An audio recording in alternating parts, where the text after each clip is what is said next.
Hello friends, Heidi here from Rain Country. God is good all the time, and I'm here for another Monday This and That video. And these types of videos are different than my standalone videos where I focus on specific topics. These are just basically a weekly vlog where I cover all kinds of various topics, giving you updates, answering questions, and whatever I feel like talking about. And also, if I have videos on any of this stuff, I always make sure to try to link you back to them in the description box down below.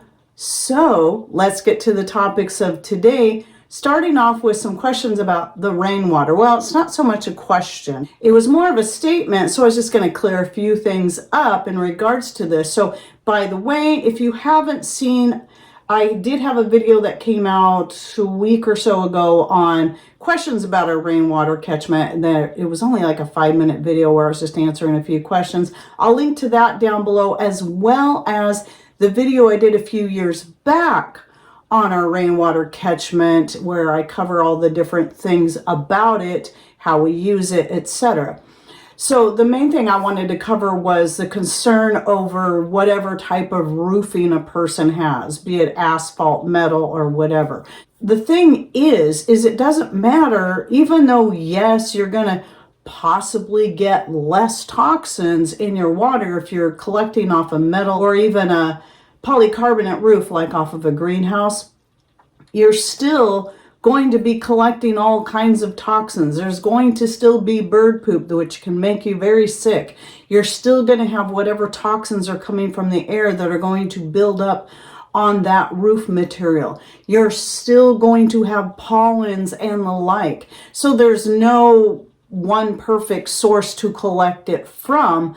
The key thing here is making sure you have a good filtration system, which I do cover in both of those videos, I believe. We mostly use the Berkeys, and one of the updates we did, which I don't think they make the Berkeys anymore, but thankfully we stocked up on a bunch of both the ceramic, and then when they came out with the black Berkey, we stocked up on some more of those. So we have enough to last us quite a while, and you can really stretch those things out by cleaning them on a regular basis.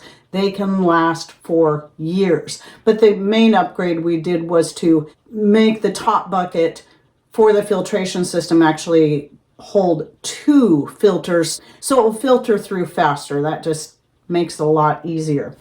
So anyway, I just wanted to cover that real quickly, but please, if you're interested in our personal setup, you can check out those videos that I'll be linking to in the description box down below. And as always, on anybody's videos, if they have links they're putting in their description box or information, recipes that are written down or whatever, you have to make sure you look below the video screen. If you're on Rumble, there should be something that says show more. And if you're on YouTube, look for the word more. You just click on that. It'll open up that whole description box so you can find all of the information that's provided therein. So the next one I was going to talk about was rosemary. Now, I actually do, about a month from now, I have a couple videos coming out, a couple of new ones in regards to vinegar. Can you believe it? What a surprise. But anyway, right here are 2 batches of rosemary vinegar that I got started. And you can see that they're looking pretty cloudy because they've been going for several days. One of them for at least a week, I think. Here's what it looks like the day I start them. This is what it looks like. It's nice and clear. And yes, it is normal to expect any fermentation to get a little cloudy. That's just what they do. So some people, I think, thought that I didn't understand that rosemary is an evergreen. Yes, I know that rosemary is an evergreen, but my excitement over that post when I was sharing about how my rosemary is still going strong, my point is that it's still growing even this late in the season. And the fact that we live in a rain country, a cool and very, very, very wet climate, and rosemary doesn't like a lot of rain. It has taken me years of getting new rosemary plants and putting them in different locations, trying them in hanging baskets, trying them up next to the house on one side where it won't get so much rain. Once I figured out it's the rain that's killing it off every winter, because every winter my rosemary would die. No matter how good the drainage was, the amount of rain we get in the winter is still just too much. So then I had planted some on the west, in the west herb garden over here up next to the house, and it did okay for a few years. But as some of my other herbs out there, my other perennial herbs kept getting bigger every year, it got less and less sun, being it's on the west side. So I finally got some more new plants a few years back and planted them on the south side in my little narrow strip of herb garden. It's just a little skinny strip, and those are doing beautifully. I never had rosemary look this great. The oldest one out there is about as tall as me now, which isn't saying much as far as a person, but for living where we live, it's about 5 foot tall. And well, maybe not so much now because I did cut it down. And then the two younger ones are at least 3 to 4 feet tall now, and just doing great. So if you live in a climate like ours and you're trying to figure out where to plant your herbs that prefer warmer, drier climates, well, there's a key right there. Getting it on the south side so it's getting lots of sun, because typically they like a lot of sun, but also up against a structure where you're going to have some kind of overhang that's going to prevent so much rainfall onto those plants, and thus the saturation of the soil all around it. That is why I'm so excited. And yes, I know rosemary is an evergreen. So anyway, let's move on to a couple other topics. So you might have seen another recent community post where I was showing a little pan of the bell peppers and some cabbage. It wasn't actually this cabbage because this is a mix of the red and green. This was just plain green cabbage that I was reconstituting, or I usually say rehydrating, to use in stir fries. So typically when I'm doing something like using it in a stir fry, I already want it to be hydrated before I throw it into the stir fry. Unlike soups and sauces where you can just throw your dried goods directly into them, your onions, your garlic, your whatever it is you're throwing in there, and it's just going to reconstitute while the soup or sauce is cooking because it's already a liquid. But for something like a saute, a stir fry, fried rice, which is actually what I was doing, was chicken fried rice, reconstituting it first is key. So a couple of things you can do is it helps speed up the process and makes it more thoroughly reconstitute is you can just use plain water, or you can use broth, like whatever, like let's say with the chicken fried rice, I could use chicken broth, which I did have some, but that's not what I did. I actually used water, and then I added a little bit of homemade wine and some Bragg's liquid aminos to that to add more flavor as it was reconstituting. And that's a really, really great option. I have done the broth method too. And you just cook it a little bit on a low heat until it's fully softened all the way through. Cabbage especially turns out great, but they both turned out really good. And in fact, it was one of my best chicken fried rice I've made yet. One of my favorites anyway so far.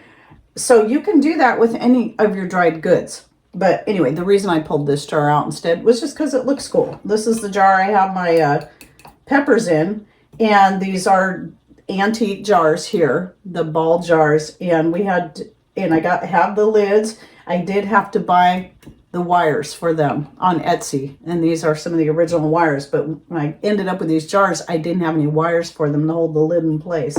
So anyway, these stay kind of out where you can see them because, well, they look cool.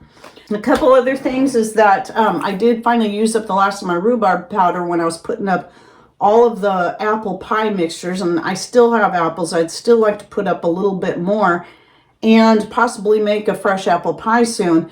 So I do like adding the rhubarb powder into the apple pie mixture when I'm making it up because it adds that extra added boost of flavor, and I don't have to use lemon juice.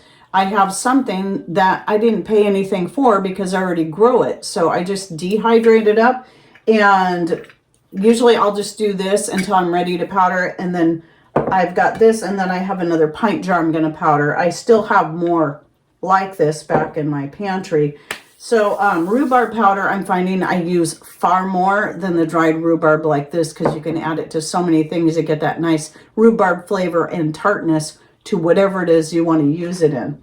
And then another update I wanted to give is that on my cleaning powder. So I'll link down below to my cleaning powder video where I provide the recipe. It's just 3 ingredients. This one just has 2, because I know a lot of people were concerned about salt, using salt like in their washing machine, because my recipe is washing soda, baking soda, and just salt, whatever cheap salt, white salt that you can get. And I decided I'd make up a batch with just the 2 ingredients, washing and baking soda, in equal amounts. So it's just 50-50, 1-to-1 ratio. And try that. Now, as far as my laundry goes, I notice no difference in how well it cleans just using the 2 ingredients. I know you can use just one or the other even, but I do like using the blend there because they have their own different benefits.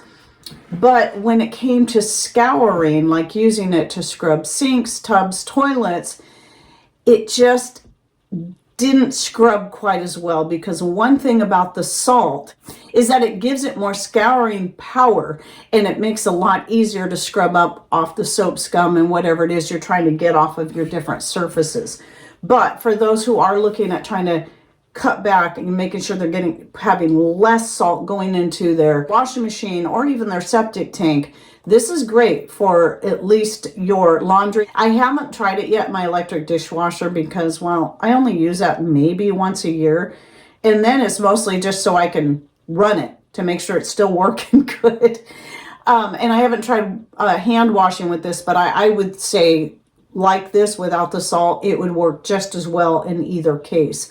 But for your electric washing machine, if you're using a powder in there like that, it's very, very inexpensive and super easy to make. I still would say add some of your homemade vinegar or store-bought vinegar, whichever one, to your rinse cycle to help rinse all that powder out so you don't end up with spots on your dishes. And then another question is that somebody was asking me what annatto is. So annatto is commonly added to a lot of different food products to get the color, and you'll especially see that in cheese, because yes, anybody who just thinks about it, all cheese should really be white. What makes it orange or yellow or whatever color? Well, typically it's the annatto that's added to it. And so that started having people concerned. Well, what is this ingredient? Well, all it is, it's a completely natural ingredient. Like that cheese I was showing you that I got from Azure Standard that I really like. It has organic annatto, and it comes from a tree. And I'm going to show you some pictures right here. It's actually from the seeds of that tree. And I thought the seed pods and the seeds themselves were kind of interesting. And so, yes, it's a totally natural coloring. So that's nothing to be afraid of when you get that in your orange cheese. So if you're making mac and cheese and you like having that orange color and you'd like to use an orange cheese, don't be afraid of it. Okay, so this next subject that I'm going to go into is actually only going to be on the Rumble version of this video. So what I'm going to do is I'm basically using the same video, but I'm going to do 2 different versions of it, and one will upload to Rumble, the other is going to upload to YouTube. So if you're watching me on YouTube and you want to see the rest of this video and the things that I'm not allowed to talk about on YouTube, but I wanted to share with you some more tips on using a certain substance that I use actually every single day, then you'll need to go over there. I'll make sure right here that I provide the timestamp of where you can find it in the Rumble video, so you don't have to watch the full intro. You can just go right to where that starts.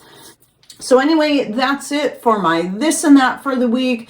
I hope you enjoyed it, and to those YouTube people that had to go over to Rumble to see the rest of it, I'm sorry you had to make that extra jump because you wanted to learn more about whatever that mysterious topic was. But that's just the way it goes on YouTube. YouTube definitely has its benefits over Rumble, but Rumble has its benefits over YouTube, that we can actually talk about these healthy, beneficial alternatives when it comes to taking care of yourself. And any thoughts, ideas you'd like to share, please put them in comments down below.